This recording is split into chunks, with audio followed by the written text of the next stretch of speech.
Muito boa noite, está no trio de ataque da RTP Notícias, como habitualmente com os comentadores residentes João Goberne, Miguel Guedes e Nuno Gonçalves. Boa noite aos três. E Nuno, começamos este trio de ataque, obviamente, por falar deste jogo que terminou há instantes, a vitória do Sporting sobre o Famalicão por 1-0, com um golo apontado, não nos descontos, mas já perto do final do encontro, num jogo onde, na tua ótica, se fez sentir muita falta do matador Luís Soares ou não?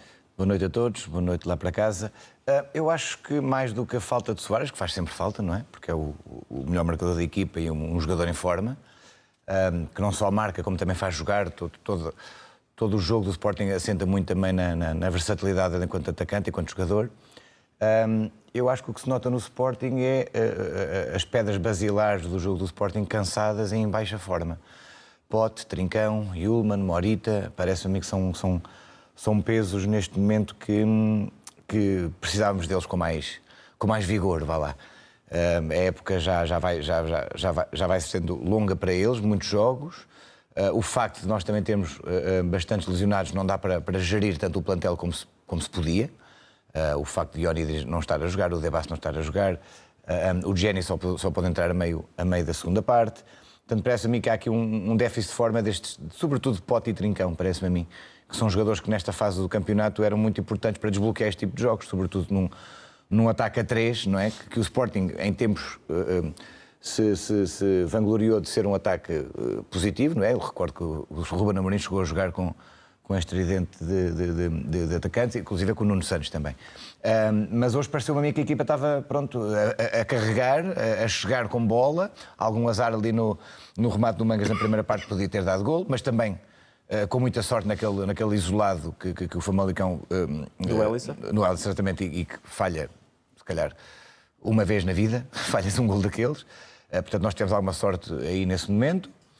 Mas a segunda parte foi toda do Sporting e este golo veio colmatar aquilo que o Sporting já merecia há mais tempo. Acho que a segunda parte foi uma segunda parte robusta do Sporting e parece-me a mim que a vitória é mais do que merecida, suadinha, porque o Famalicão é uma equipa boa, não é daquelas equipas fáceis de ganhar, seja em casa, seja fora, e são 3 pontos que nos vêm saboreiam-nos muito bem, porque quer Porto, quer Benfica tinham ganho, e pôs pressão em cima do Sporting, mas eu acho que o Sporting conseguiu livrar-se deste jogo de uma maneira um bocadinho em cima da hora, mas eu acho que mais do que justo esta vitória.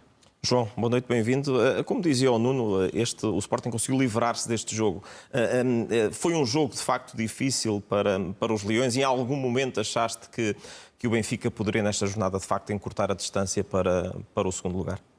Boa noite a todos. Curiosamente, eu pensei que seria, até no decurso dos jogos, seria mais fácil o Benfica ganhar pontos ao Futebol Clube do Porto, na Madeira, do que com o Sporting em casa com o Famalicão. Independentemente de tudo o resto, há um fator que eu acho que provavelmente vai ser muito discutido, é que, na minha ótica, o golo anulado ao Famalicão aos 8 minutos é um erro de arbitragem, do árbitro, do VAR, de quem quiserem, do Presidente da Câmara de Lisboa, não sei, mas é um erro grave de arbitragem porque o Sporting entrou mal no jogo, o Sporting equilibra o jogo e começa a dominar a partir dos 15, 20 minutos, e se o Famalicão tivesse marcado a contar naquela altura, talvez o nervosismo aumentasse. Depois, a partir de certa altura, percebia-se que era uma questão de tempo, o golo do Sporting.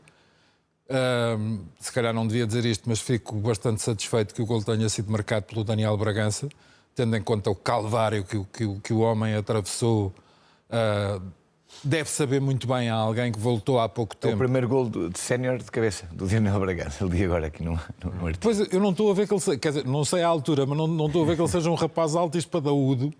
E ele saltou muito bem. O toque de cabeça é muitíssimo bom. E pronto, e tendo o Sporting ganhar, que é uma coisa que nunca se deseja, deste lado.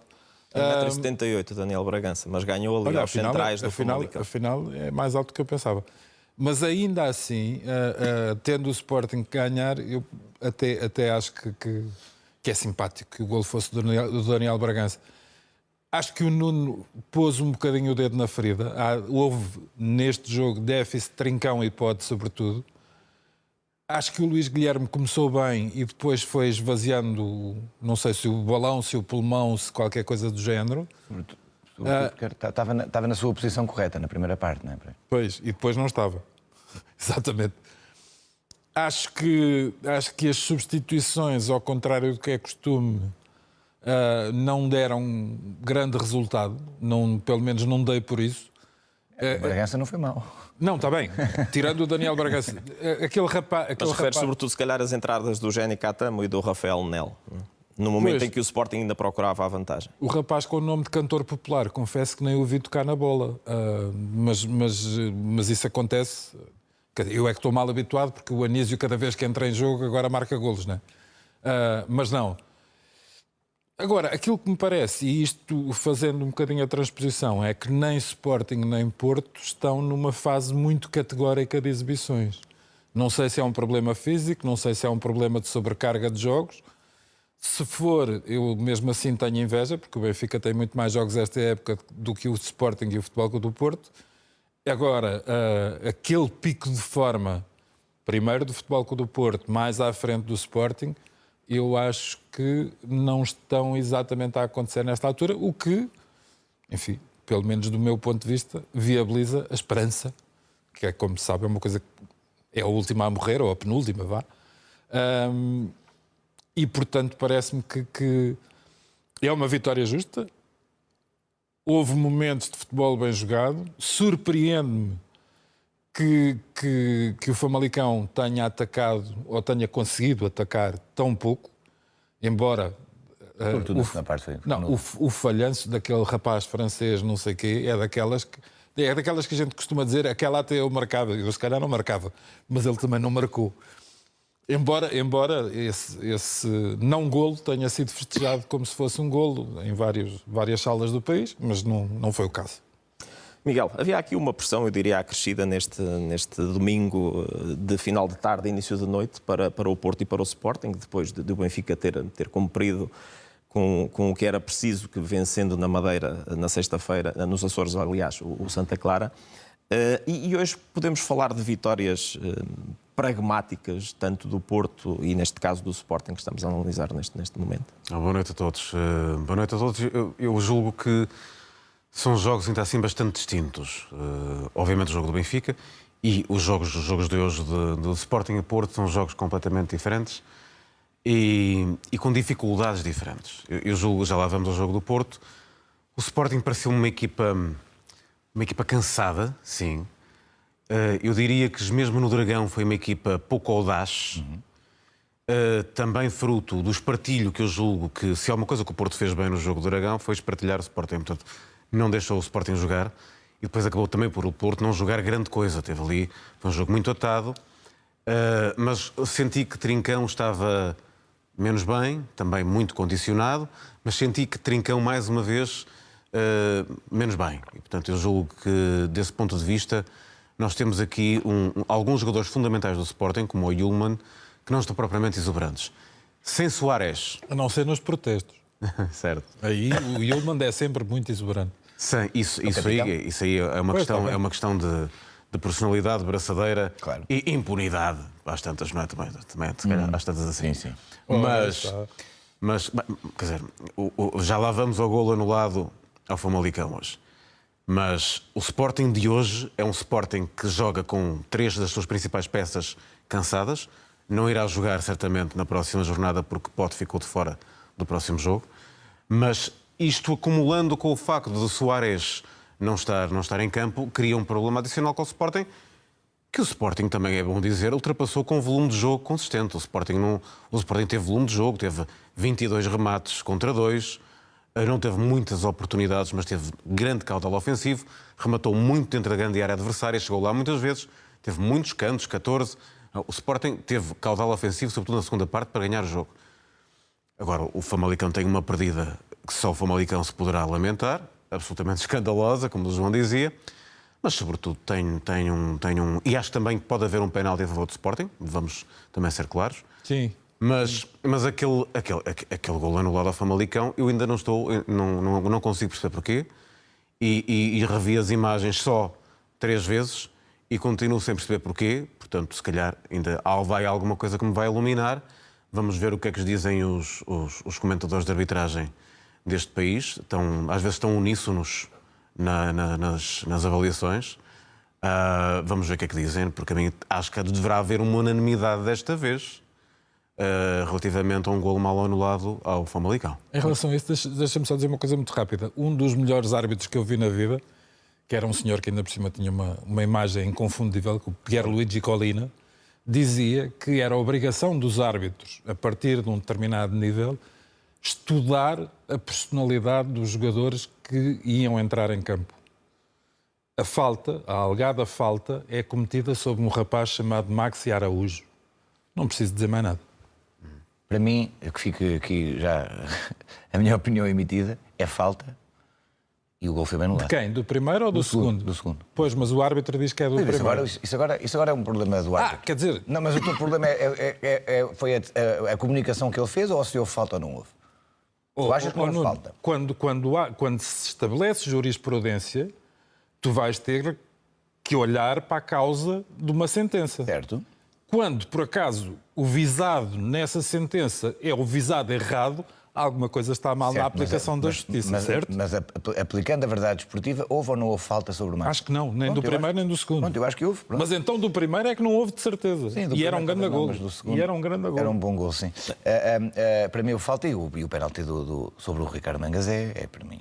Sim, esse concordo. Há bocadinho não disse, mas concordo. Mais do penalti. Antes de irmos ao Valade, mais do penalti não há. Daqui a instantes para ouvir as declarações dos dois treinadores, falávamos aqui, e vocês todos concordaram nesta questão do abaixamento de forma de alguns jogadores do Sporting. Nuno, eu estava aqui a olhar para o calendário da equipa de Rui Borges e vai ter um jogo fora com o Moreirense no próximo fim de semana. Depois recebe o Estoril. Depois recebe o Futebol Clube do Porto para a Taça de Portugal. E depois vai a Braga para o campeonato. Ou seja, há aqui 4 jogos No fim de semana do Porto vai à Luz. Exatamente, no fim de semana, quando o Sporting jogar em Braga, o Futebol Clube do Porto vai jogar no Estádio da Luz. Estes próximos 4 jogos, e atendendo a esse abaixamento de forma que referiste a alguns elementos, fazem soar aqui algum alarme para a equipa do Sporting para estas próximas semanas, até o início de março? Eu acho que até ao jogo do Futebol Clube do Porto, pelo menos o Moreirense e Estoril, jogamos de semana em semana. Portanto, os jogadores terão tempo para descansar, para sábado e sexta. A cabeça no sítio e para ver se pelo menos atacamos estes primeiros 2 jogos antes do Futebol Clube do Porto e tentar os 6 pontos. É certo que, como aquilo que eu disse, o facto de nós temos, sobretudo o Fotis Ioannidis, o Debas, seriam jogadores que seriam muito importantes para poder rodar certos jogadores. Eu acho que o Ioannidis a jogar com Soares também é um bom complemento e é uma nova forma do Sporting jogar, que já foi este ano aplicado e que resulta bem. Era um bom substituto de Pote, por exemplo, também. Eu acho que sim, acho que estas primeiras 2 semanas até chegarmos ao jogo do Futebol Clube do Porto para a Taça serão fundamentais para que o Sporting recupere aquilo que os espanhóis dizem, boas sensações, não é? Buenas sensações de equipa, de jogadores, e ver se a coisa anima um bocadinho, porque realmente esta fase, sobretudo acho que até o jogo do Futebol Clube do Porto foi de alta pressão para o Sporting, porque houve aqueles jogos do Paris Saint-Germain em casa, depois o jogo de Bilbao, foram jogos de alto combate, vá lá. E a equipa reagiu muito bem. Nós conseguimos um apuramento para a Champions que é histórico na minha ótica, conseguimos manter a distância de 4 pontos para o Futebol do Porto, que deixa tudo em aberto. E sim, entramos agora na fase da época que não se pode perder pontos. Esse jogo... A jogar bem ou a jogar mal, temos que ter 3 pontos. Esse jogo no Dragão, e por tudo aquilo que envolveu, não só dentro, mas também fora das 4 linhas, de alguma forma crees que poderá ter... Eu não queria usar a palavra afetado a equipa do Sporting para este encontro frente ao Famalicão, e depois de entrar em campo percebendo que os adversários diretos também já tinham ganho nesta jornada? Eu acho que o jogo do Dragão foi um jogo onde, se ambas as equipas pudessem perder, era o que acontecia, porque o jogo foi péssimo. O jeito que isso dava. O jeito de ti, não era? Era uma regra à Benfica. Exatamente. Como a lei Bosman era a lei Benfica. Perdeu o Porto e perdeu o Sporting. O jogo foi um jogo muito mal jogado. Pronto, ao contrário da primeira volta, que foi um dos melhores jogos da época, o jogo foi muito mal jogado. Eu acho que o Sporting não teve aquela força que podia ter, também porque o Porto condicionou muito bem o jogo do Sporting. E pronto, e depois aquele penalti, apesar do Sporting nos últimos 15 minutos ter carregado um bocadinho, mas eu esperava um bocadinho mais do Sporting. Eu acho que o Sporting podia ter entrado com outra alma, mas lá está. Eu senti a equipa cansada, não só cansada fisicamente como psicologicamente. Parece que as coisas não fluíam, não havia ali uma fluidez de jogo e de ideias. Falhamos muitos passes, que era uma coisa que o Sporting raramente falhava, sobretudo ali no miolo do terreno. Eu acho que Yulman, por exemplo, hoje aconteceu isso, Yulman e Morita, muitas das vezes a deixar o corredor aberto para as transições do Famalicão, que muitas vezes eram sempre feitas pelo miolo do terreno, que era uma coisa que raramente no Sporting acontecia. O jogo interior do Sporting não está a funcionar, quer com Pote, quer com Trincão, como eu já disse. Parece-me a mim que também, muitas das vezes, os jogadores jogam fora de posição. Hoje Luís Guilherme era o único jogador que estava dentro da posição e viu-se na primeira parte. Portanto, o jogo do Sporting no Dragão foi o possível. Eu acho que nestes jogos ganhar um ponto no Dragão não é de todo mau, mas eu acho que o melhor Sporting da época podia ter ganho ao Futebol Clube do Porto perfeitamente. E esse jogo no Dragão, e nós falamos ainda dele porque não houve trio de ataque por causa das eleições, e o jogo foi na passada segunda-feira, e não vos ouvia falar sobre esse jogo no Dragão. Miguel, com que sensações, como dizia o Nuno, é que ficaste desse jogo e também de tudo o que se passou depois desse jogo? Porque eu recordo que ainda ontem, nas antevisões a estes jogos de hoje, os treinadores do Sporting e do Futebol Clube do Porto voltaram a referir-se a tudo aquilo que se passou à margem desse clássico no Dragão. Fundamentalmente, o que me parece é que o Porto perde duas oportunidades, tanto com o Sporting quanto com o Benfica, de colocar ambos os rivais num lugar extremamente difícil, do qual dificilmente poderiam ter saído. À época, quando jogamos com o Benfica estava com uma desvantagem muito grande. Lembro-me que naquela altura o que se pensaria que o Benfica ficaria arrumado o título se perdesse no Dragão. E o jogo foi temeroso por parte do Futebol Clube do Porto. No jogo do Sporting foi também um pouco do mesmo. Eu julgo que se havia alguma equipa que tinha que tentar fazer mais era o Sporting, mas também confesso que diz que o Mourinho dizia que o jogo do Futebol Clube do Porto é fácil de entender, vou arranjar aqui o Nuno, ou fácil de explicar, ou fácil de perceber como é que se joga. Bom, acho que o Porto percebeu muito bem como é que o Sporting joga.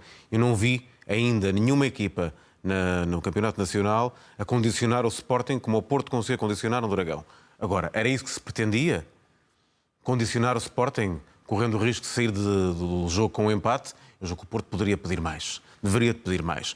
E, sobretudo, aquela reação final dos últimos 15 minutos após o golo, em que recuamos as linhas, passamos 75 minutos a controlar um jogo, a trocar a bola entre os nossos centrais, a tentar perceber o momento mais exato, mais crítico, mais evidente para colocar a bola num momento atacante. E depois, nos últimos 15 minutos, à semelhança do que também aconteceu um pouco hoje na Madeira, curiosamente, mas com um adversário com outra capacidade, obviamente, menor capacidade do ponto de vista prático, o Porto recua linhas e acaba por jogar sempre com o Diogo Costa para a frente. Ora, escapa-me, não consigo perceber porquê, e naturalmente, perante uma equipa como o Sporting, que tem por hábito virar resultados nos últimos minutos de uma forma sistemática, que nos últimos 7 jogos ganhou 6 com margens mínimas, o de hoje não foi exceção. Acho que o Porto se pôs a jeito para depois aquele momento em que as coisas não correram bem, obviamente, e é um penalti para mim indiscutível do Francisco Moura. Portanto, há um sabor agridoce que sai daquele jogo jogado. Mas acho que se havia alguma equipa que tinha que fazer um pouco mais, porque somou-se meio ponto. Bom, o Porto somou meio ponto, digamos assim, porque em caso de igualdade pontual o Porto tem vantagem no confronto direto. Acho que o Sporting poderia ter feito mais e acho que ficou, até fruto da forma como o jogo decorreu, muito feliz com aquele empate, que se compreende, porque é um empate no último minuto. Quanto a tudo o que se passou à volta do jogo, acho que há aqui também acho que eu não concordo com nenhum comportamento que seja antidesportivo, como é evidente. Fingir que os balneários estavam diferentes do que estavam quando já estavam assim há meses, é uma coisa que me ultrapassa, que me espanta. Pode-se gostar ou não da decoração, não é? Mas eu sei que, pronto, são muitos títulos. Eu sei que muitos deles são internacionais, são muitas capas de jornais. O Porto normalmente só faz capas de jornais quando ganha a sério. Não faz capas de jornais por vitórias pequenas. Do que ali estava eram mesmo vitórias a sério. Liga dos Campeões, Taça Intercontinental, Ligas Europas, muitos... Pronto, pode não ser uma decoração que toda a gente goste, mas já lá estava. Já lá estava desde novembro ou dezembro. Portanto, dizer que é uma novidade, tem que estar mais atentos. Em relação a essa parte do antijogo, vá lá, se pudermos falar assim, a ideia dos apanha-bolas esconderem as bolas, para mim é lamentável. Um clube como o Futebol Clube do Porto não pode tolerar esse tipo de comportamentos, na minha ótica. É um clube demasiado grande para pensar pequeno. Em relação ao aquecimento do balneário, é lamentável, na minha ótica também. As capas dos jornais, nada a dizer. Cada clube faz o que quiser com a decoração, como o Miguel disse. Para mim, isso não me choca absolutamente nada. Eu acho que isso é mostrar os títulos que o Porto ganhou, com as capas dos jornais que consome, e está tudo ótimo. A ideia do apanha-bolas, esconder a toalha do Rui Silva, esse tipo de coisas assim. Mas a toalha não é verdade, não é? Pelos vistos, a toalha até eu estava lá. É? Acho que sim. Não era uma toalha, era um pano da loiça. Era um pano. Mas depois, em relação, se se confirmar a teoria do aquecimento, obviamente que é impensável, acho que não terá havido nenhuma avaria no ar-condicionado e, portanto, isso não faz sentido nenhum. Quanto aos apanha-bolas, obviamente que não faz sentido nenhum, mas só quem não anda no futebol, ou quem não vê futebol há muitos anos, e todos nós vemos, é que não sabe que isso é algo que é feito regularmente ao longo dos anos por todos os clubes, ou por muitos dos clubes, nomeadamente dos clubes grandes. Eu nunca tinha visto, Miguel. Também nunca tinha visto no Porto, mas já aconteceu. Já vi isto acontecer, e já vi isto acontecer com o Porto e com outros clubes. Portanto, não nos podemos, eu não estou a dizer que é o teu caso, obviamente, Nuno, mas quem está por dentro do futebol e joga futebol e é dirigente esportivo sabe que isso já aconteceu e eventualmente acontecerá de uma forma mais velada ou não. Calhou mal. Calhou mal. Daqui a instantes também vou querer ouvir. João, eu vou-te pedir só alguns minutos para te ouvir Todos sobre este os caso, minutos. até porque temos que, nesta altura, dar um salto até ao estádio de Alvalade, onde está, em conferência de imprensa, o treinador do Famalicão, Hugo Oliveira. Em algum momento passou à equipa a mensagem de que era preciso adotar uma postura mais defensiva? Não, pelo contrário. A mensagem é sempre de olharmos a baliza do adversário e encontrarmos caminhos para lá chegar. A verdade é que o Sporting corrigiu algumas coisas ao intervalo, conseguiu-nos fechar principalmente o momento de pontapé de baliza e o momento de construção baixa, saltando muitas vezes homem a homem, e nós, quando fizemos ligações mais à frente, quebrando etapas, não conseguimos ficar com a bola. E quando não se fica com a bola e se perde no momento de ligação, a onda volta novamente e acabamos por levar com um adversário forte a criar coisas, com o impacto da pressão, com o impacto de fora, fomos recuando e perdendo a confiança, perdendo a ligação, e não criamos tantas coisas com bola, mas mesmo assim continuo a achar que fomos competentes sem bola, fechando espaços, definindo o adversário para os locais onde queríamos que eles fossem mais por fora, não criando tantas coisas. Andaram à volta, obviamente finalizaram, obviamente criaram. É uma equipa muito difícil de parar, o Sporting. É uma equipa com muitos jogadores que se associam, tecnicamente muito fortes, principalmente no espaço interior, mas estava controlado. O jogo estava a caminhar para o seu final, íamos tentar ligar mais vezes, tentar até chegar com a troca do avançado e os jogadores de fora para ligarmos e conseguirmos criar mais coisas, e acabamos por perder com um gol, bola parada, e não pode acontecer. Boa noite, Nuno Vieira Rodrigues, o jogo. Na primeira parte, a equipa de Famalicão conseguiu causar grandes dificuldades ao Sporting. E depois, na segunda parte, alguns dos jogadores que estavam, se calhar, a ser mais importantes nessa exibição pareceram começar a acusar algum cansaço. Sentiu que depois, quando foi mexer na equipa para tentar manter essa intensidade, que depois acabou por não conseguir manter esse ritmo com os jogadores que depois lançou? É óbvio que depois, com a pressão que o adversário faz, um adversário com a capacidade do Sporting, com a criação de jogo que tem, começa a desgastar, começa a tirar energia, começa a nos empurrar um bocadinho mais para trás. Mas continuo a dizer que fecharam-nos alguns espaços e algumas ligações que nós tínhamos preparadas, e nós tínhamos que ter a capacidade de encontrar outras, haviam outros caminhos, abriam outras soluções, e esse é o passo que nós temos que dar. Os jogadores têm que crescer, estes jovens jogadores têm que saber essa interpretação do jogo. Ou seja, quando nos fecham coisas que tínhamos preparadas, que estavam a fluir e que estavam a acontecer, o adversário parando, nós temos que interpretar onde é que estava o outro espaço, onde é que estava o espaço para ligar, e depois ter a capacidade de ficar com bola. Nestes jogos, se não ficarmos com a bola depois de fazer a primeira ligação, o adversário parte sempre para cima e começamos a recuar. E essa incapacidade de ficar com a bola em momentos mais subidos tirou-nos confiança, tirou-nos ligação e tirou-nos possibilidade de criar mais coisas próximas da baliza do Sporting na segunda parte. Mas, repito, difícil jogar aqui, adversário muito forte, campeão nacional, candidato ao título, mas o jogo tem um caminho, e o caminho foi que nós tivemos situações para fazer gol, inclusive fizemos um gol e a história poderia ser diferente. Acredito que o jogo teria uma história completamente diferente e não seria esta de terminar com um gol de bola parada e com 1-0 para o adversário. Ficam as ideias fortes de Hugo Oliveira, o treinador do Famalicão, após essa derrota por 1-0 em Alvalade. Recuperando a conversa em estúdio, João, como prometido, ia-te dar a palavra, e dou-te a palavra nesta altura, para falares, enquanto espectador atento, que acredito foste também desse último clássico no Dragão, e querias referir-te em concreto àquilo que estavam a dizer o Nuno e também o Miguel. Atento e, a partir de certa altura, muito maçado, porque, de facto, ali fiquei um bocadinho com a sensação de que nenhum dos treinadores, mais eventualmente até do que as equipas, porque acredito que lá dentro os jogadores seguem as instruções que os técnicos dão, nenhum dos treinadores quis ganhar o jogo. O Futebol Clube do Porto controlou, sim senhor. O Sporting só começou a jogar e a reagir depois de sofrer o golo. Mas foi tudo... Os 4 pontos de atraso e de avanço foram um mal menor. Neste caso, para o Porto, foram eventualmente um bem menor. Podia ter ficado com uma vantagem maior. No caso do Sporting, ficar a 4 seria o mínimo exigível. Mas atenção, eu lembro-me, e até isso, em determinada altura, foi-me chamada a atenção pelo Nuno, que é adepto do Sporting. Já no jogo do campeonato com o Benfica, o Sporting deu a ideia de que também não queria ganhar. No jogo na Luz, entrou muito bem, marcou primeiro. E depois, a partir de certa altura, não está. Olha, deixa estar bem assim. É aquele arranjinho, entre aspas, que se faz não sei de quê. Queria só chamar a atenção.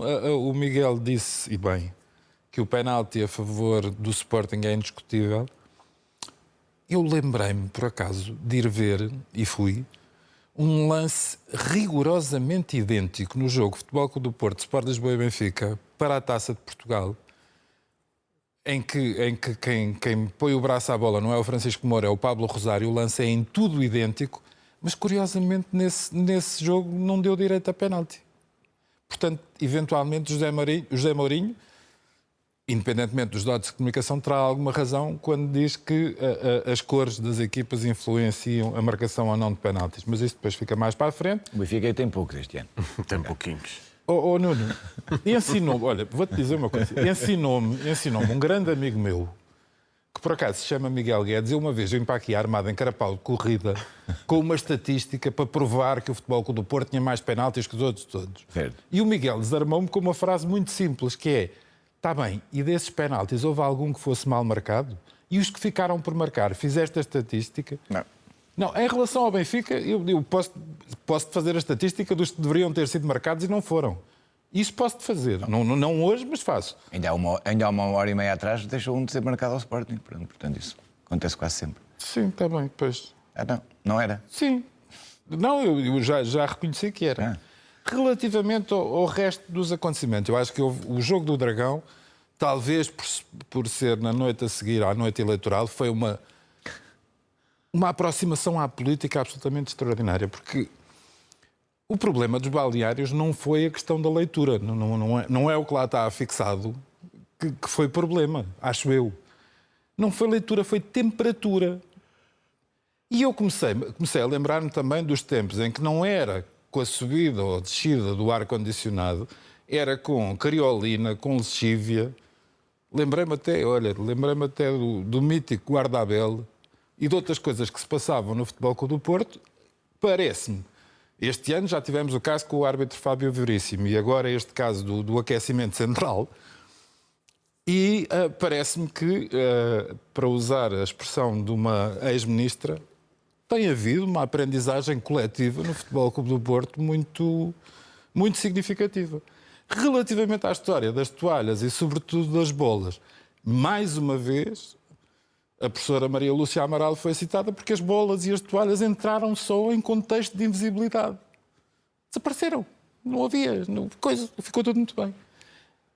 Como se isto não bastasse, do lado do Futebol Clube do Porto, o inefável presidente do Sporting Clube de Portugal também decidiu atirar beijinhos. E eu depois lembrei-me, aqui está um cidadão reconhecido, porque uma vez que o presidente Marcelo está em fase de despedida, Frederico Varandas assumiu a sua gratidão como presidente dos afetos e atirou beijinhos aos adeptos do Futebol Clube do Porto, que com certeza o estavam a saudar, que é uma coisa que acontece muito nos campos. Falando um bocadinho mais a sério, só há uma coisa que me faz muita confusão nisto tudo, é o Futebol Clube do Porto em comunicado vir explicar que a história dos apanha-bolas e das bolas e das toalhas e de coisa são contingências do jogo. Por amor da santa, alguém foi ao dicionário ver o que é que quer dizer contingência? É que não tem nada a ver com o que se passou. E eu não acredito que até porque nunca fui propriamente apanha-bolas, mas andei a apanhar bonés algumas vezes. Não acredito que a iniciativa dos apanha-bolas tenha partido de uma reunião geral de alunos que se fez ali e coisa não sei o quê. Alguém na estrutura de poder do Futebol Clube do Porto tinha que saber daquilo, ou não? Ou foi por alta recriação que, e as toalhas e o balneário, foi... Contingências do jogo? Chama-lhe outra coisa, não lhe chamam contingências. Eu também acho que não são contingências do jogo. Acho que são contingências do futebol português. Porque é comum. E, portanto, ninguém aqui pode clamar por ser virgem ofendida relativamente às bolas que desaparecem, salvo seja. Já em relação às toalhas, parece-me ser uma mitologia, porque a toalha do guarda-redes do Sporting acho que esteve lá sempre, pelo menos. Eu já vi fotografias que a documentam lá, nunca terá desaparecido. Oh, meu amigo, mas isso agora com a inteligência artificial, pões lá o que quiser. Quanto à temperatura, bom, isso aí não sei. A temperatura não é assim tão relativa. Quando está quente, está quente. Não é um jogo quentinho, Mas não foi tão quente como isso. Longe vão os tempos em que as equipas não tinham um tratamento profissional à chegada ao Dragão, ou ao Alvalade, ou à Luz. As equipas têm um tratamento sempre profissional, seja com câmaras ou não câmaras, seja nos túneis, seja quando nos parques de estacionamento. Miguel, há sempre um tratamento profissional. Desculpa lá, mas em relação à Luz não te podes queixar, porque numa noite de muito calor, quando o Futebol Clube do Porto quis festejar na Luz um campeonato, até teve direito a chuveiro de graça à vista de todos. Mais um tratamento profissional. Não te podes queixar. Não podemos ser virgens ofendidas porque avaria o ar-condicionado.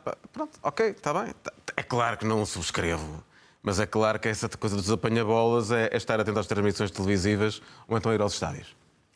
Olhamos agora então para essa vitória do Futebol Clube do Porto esta tarde na Madeira, frente ao Nacional, Miguel, com um golo de Bednarek, que para além de fazer bem a posição natural, não é? Que supostamente quer defender, o melhor jogador do Porto, também acaba por ser decisivo no ataque hoje para mais uma vitória do Futebol Clube do Porto. Já não ganhava há 2 jogos, interrompo aqui algo que ainda não tinha acontecido esta época, não ganhar 2 jogos seguidos.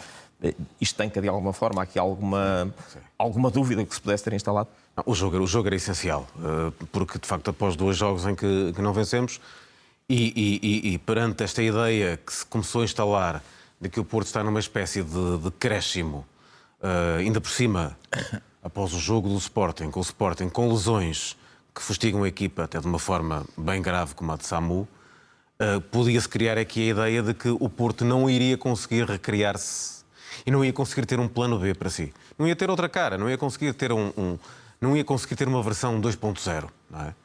E foi isso que Farioli tentou e não resultou propriamente, devo dizer. Ao colocar Rodrigo Mora em campo, ao colocar outros reforços, como o Piatuzewski, que acabaram por, embora tenha tido uma boa participação no jogo, mas Rodrigo Mora esteve muito apagado. Não que se tenha escondido do jogo, mas foi muito bem marcado também, não teve um palmo e não houve nenhum momento em que conseguisse fazer um passe, quer dizer, com capacidade era algo que os rotular. adeptos do Porto pediam, era a titularidade do Rodrigo Mora. Claro, e percebe-se que por vezes... Eu julgo que o Rodrigo Mora pode ter nesta ponta final do campeonato a importância que teve o ano passado. Eu acredito que a equipa... o ano passado foi quase carregada pelo Rodrigo Mora. Com o mesmo desfecho final. Não com o mesmo desfecho, mas carregada pelo Rodrigo Mora. Acho que o Rodrigo Mora ainda vai aparecer neste último terço do campeonato como um jogador mais decisivo. Hoje não foi, não estavam condições, não conseguiu condições de jogo para isso, verdade seja dita, Mas a equipa foi uma tentativa de um Porto 2.0 por parte de Farioli, naturalmente com golo à frente, não nos restam outras alternativas neste momento, enquanto o Mofi não está com outra capacidade física, que parece-me também que é evidente que ainda não tem. Portanto, a equipa com um Froholt que também não esteve propriamente com tanto impacto no jogo como já nos habituou também no primeiro terço, é natural, um jogador tem sido submetido a um desgaste brutal, daí que Fofana me parece que pode ser um jogador que pode fazer esse lugar muito bem, pelo menos de uma forma alternativa com o Froholt. Vamos ao Rui Borges, não é? Exatamente, vou-te interromper durante alguns minutos, vamos até Alvalade ouvir as declarações do treinador do Sporting, Rui Borges. Já voltamos aqui ao estúdio daqui a pouco. Sou um homem feliz, acima de tudo, antes de treinador, por estar no Sporting e poder desfrutar o dia-a-dia neste grande clube, com um grande grupo que lidero. Em relação ao jogo, é simples. Uma primeira parte onde o Famalicão tem 2 lances de perigo, 2 transições, duas transições, sim. Bastante competitivo, bastante intenso, dividir duelos, não tem mais rigorosamente nada. Nós obrigou-nos com o bloco médio, baixo, em alguns momentos ali, pouco espaço entre linhas, obrigou-nos a errar mais do que o normal em termos de passes, às vezes ao primeiro toque.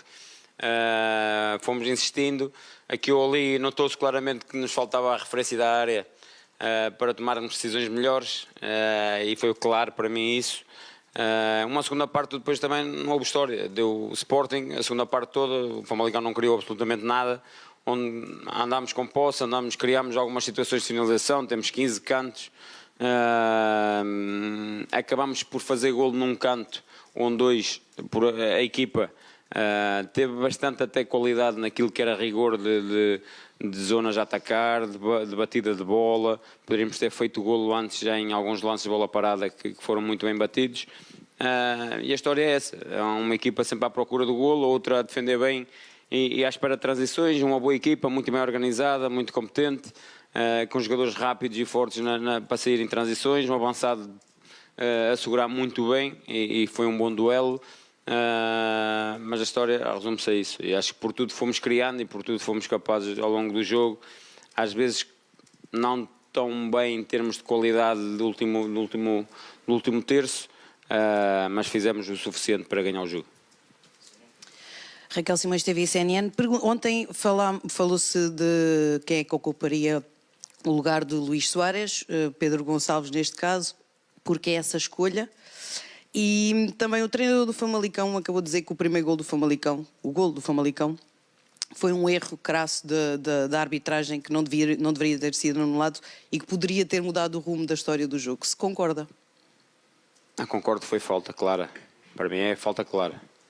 Tão simples quanto isso, e é de um lance que precede um fora de jogo. Nem sequer devia ter existido essa finalização sequer. Por isso, é claramente fora de jogo antes. Por isso, e para mim depois disso, é falta. É tão simples quanto isso. Por isso, a outra parte do pote. O pote teve a ver muito com aquilo que nós tínhamos em jogo. Os jogadores tínhamos disponíveis para aquela posição. Tínhamos o Nel, é certo. O Foti esteve até à última para poder ser solução ao jogo. Se pudesse ser solução ao jogo, possivelmente teríamos começado com o Nel e teríamos na mesma um homem da área, uma referência. Não tendo o Fotis, gastando o Nel numa fase inicial do jogo, se o jogo nos proporcionasse esta dificuldade e quiséssemos fazer algo diferente, iríamos perder a referência porque não tínhamos mais ninguém para o fazer. Tínhamos jogadores móveis, como o Pote, podia jogar outro jogador qualquer naquela posição, mas seria dentro desse género e desse estilo. Mas a equipa, acima de tudo, foi competente e foi conseguindo criar mérito também do adversário de nos encurtar os espaços, tirou-nos alguns espaços que não conseguimos ligar tão bem. Agora, foi óbvio para mim, ou para nós neste caso, em alguns momentos faltou-nos essa referência, para conseguirmos ligar de melhor forma, para conseguirmos finalizar de melhor forma situações de perigo sobre a baliza do Famalicão, até mesmo em zonas de cruzamento, às vezes houve hesitações claras para mim nesse sentido, porque olhávamos e falta a referência, apesar de tudo, mas é o que é, e foi a opção nossa, a opção minha neste caso, até pela ausência de se calhar do Fotis, não tanto até do Luís, mas do Fotis, que me levou a deixar o Nel para a segunda parte e não começar com ele início.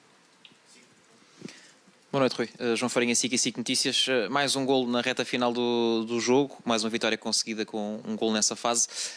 Já tem falado sobre isso, diz que até o árbitro apitar é jogo, e tanto no primeiro minuto como no último vale o mesmo.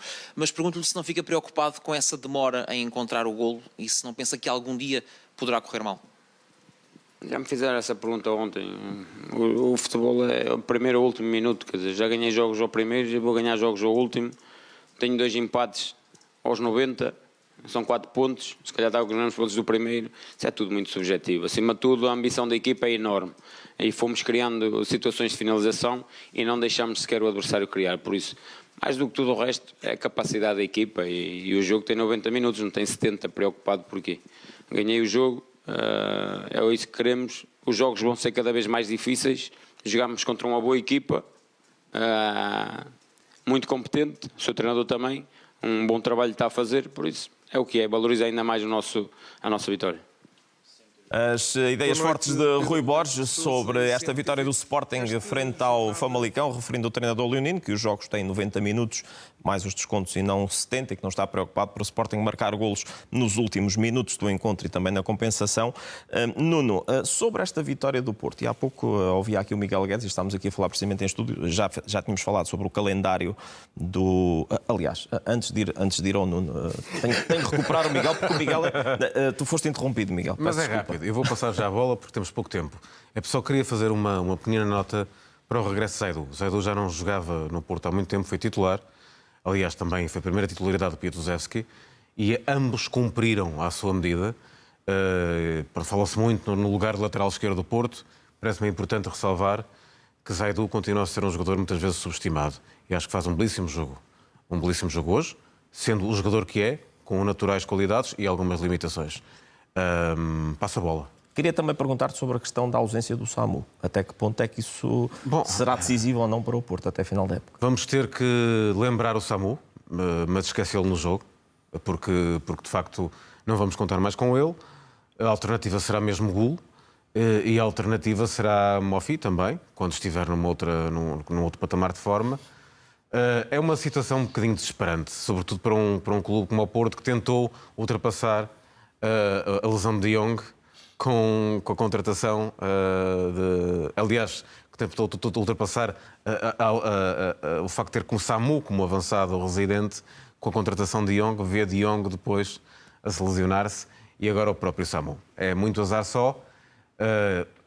Temos uma distância pontual que não permite jogar sem um avançado. Vamos esperar que as boas indicações que o Gul já deu se concretizem, ou então que de facto Farioli consiga encontrar aqui um Porto 2.0 que possa viver de um ataque mais móvel, com um jogador não tão residente no centro da área. Nuno, este é um Porto pragmático à força nesta altura da época? Acho que estes jogos, os jogos fora, em casa do Nacional, são sempre jogos difíceis de ganhar. O Benfica ganhou também nos últimos minutos lá, apesar de ter feito um grande jogo, um dos melhores, se calhar, pelo menos daquele início de Mourinho. Foi uma vitória suada, mas foi uma vitória mais do que justa. E o Porto hoje também, quer dizer, apesar de não ter sido um jogo exuberante, a vitória assenta mais do que bem ao Futebol Clube do Porto. Uma vez mais, Diogo Costa na primeira parte a fazer ali uma grande defesa, que até lhe bateu no peito. Aquilo nem foi uma defesa, foi um reflexo de Diogo Costa. Mas foram 3 pontos preciosos, porque as caras do banco do Futebol Clube do Porto, quando o Sporting marcou o empate, eram bastante figurativas. Percebia-se perfeitamente que havia ali alguma preocupação. 2 jogos sem ganhar, 2 jogos sem ganhar os 3 pontos, a derrota no Casa Pia, depois o empate em casa com o Sporting. Abalou ali um bocadinho a confiança da equipa, acho eu. O que é certo é que esta vitória também acalmou um bocadinho os ânimos, mas o Miguel disse com toda a razão, este Futebol Clube do Porto sem Samu perde ali o eixo do ataque todo, né? Aliás, no jogo com o Casa Pia, grande parte do desenho ofensivo do Futebol Clube do Porto era usar o Samu quase como pivô de handball, vá lá, até para depois rodar o jogo. E sem essa peça e sem um substituto à altura, vai ter que se reformular muito o Futebol Clube do Porto. Vamos ver. Acho que vamos ter aí um final de campeonato interessante para todas as equipas, quer dizer, quer para o Benfica, quer para o Sporting, quer para o Futebol Clube do Porto. Eu acho que eu disse-o há 4 ou 5 semanas atrás que o campeão estava encontrado, quando havia aquela distância de 7 e 11, ou era assim. Eu acho que agora não. Agora acho que ainda o Sporting ainda tem alguma coisa para dizer, acho eu. E o Benfica? Vamos ver. E o Benfica, João Goberno, guardamos estes últimos minutos deste trio de ataque para falar dessa vitória do Benfica frente ao Santa Clara, construída na primeira parte, teve ali um percalço de turbine no início da segunda.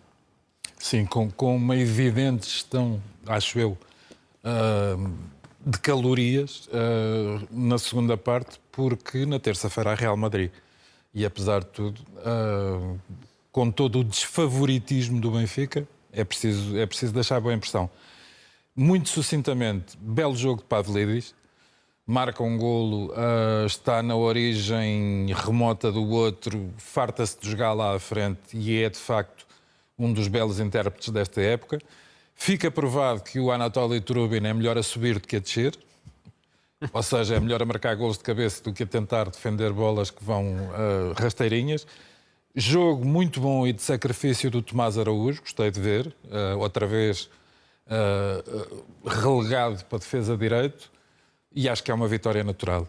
2 notas em 2 jogos de campeonato, Tondela e Santa Clara, 3 penaltis transparentes por marcar a favor do Benfica, ponto 1. Ponto 2, parece-me absolutamente impossível que se tente propagandear e eventualmente vender a Liga Portuguesa enquanto se jogar em estádios como o do Santa Clara, que ainda por cima é da responsabilidade do Governo Regional dos Açores, que adora ter uma equipa na primeira divisão, mas quanto a dar uma ajudinha para o relevado, está quieto ou mau. Fechamos este trio de ataque com o topo e fundo, começando pelas escolhas do Miguel Guedes. Bem, no topo coloquei Jorge Nuno Pinto da Costa. O Futebol Clube do Porto prestou uma homenagem mais do que devida, celebrando enfim, um ano que passou sobre o seu desaparecimento físico, presidente dos presidentes. Enfim, não poderia deixar de enviar, sobretudo, um grande abraço a toda a família portista e, obviamente, aos seus mais próximos e familiares. É sempre mais que memória, é uma projeção de futuro. No fundo? No fundo, coloquei o que aconteceu a Samu, começar de novo. Há quem cante isto muito bem, a Simone, por exemplo, brasileira. E de facto aqui é mesmo um começar de novo, porque ele é jovem, tem 19 anos, e certamente que ultrapassando este intempérie vai, espero eu, voltar mais forte, mais capaz. Um grande abraço para o Samu, com uma lesão complicada e difícil. Topo e fundo, rapidamente, João. Muito rapidamente, no topo pus aquilo a que eu chamo o preço do penalti, porque de facto está caro. Eu só pedia a quem de direito que pelo menos fixasse um preço, porque a gente nunca sabe quanto é que custa marcar um penalti. Há situações em que parece que é muito fácil, outras em que é muito difícil, e em relação a jogos do Benfica tem sido realmente muito complicado, exceto na equipa B, que este fim de semana teve direito a um penalti. No fundo, pois lá está, na decorrência do que se passou no Dragão, está o emblema do Futebol Clube do Porto, porque eu não tenho como atribuir responsabilidades a nenhum rosto, e está o presidente beijoqueiro, Frederico Varandas. Topo e fundo, rapidamente, do Sporting. No meu topo, eu pus a crença do Sporting, de lutar até ao fim. Crença até ao fim. Pus aqui Luís Soares, porque foi o herói do jogo do Futebol Clube do Porto, mas hoje, infelizmente, não esteve. Foi Bragança o herói do jogo. No fundo, velhos hábitos. Aquilo que aconteceu no clássico de segunda-feira. Como eu disse há pouco, acho que o Futebol Clube do Porto é demasiado grande para ter atitudes de clube pequeno. Nuno, Miguel e João, obrigado aos 3 por me terem acompanhado em mais esta edição do Trio de Ataque, que termina precisamente nesta altura. Foi um gosto estar consigo. Boa noite.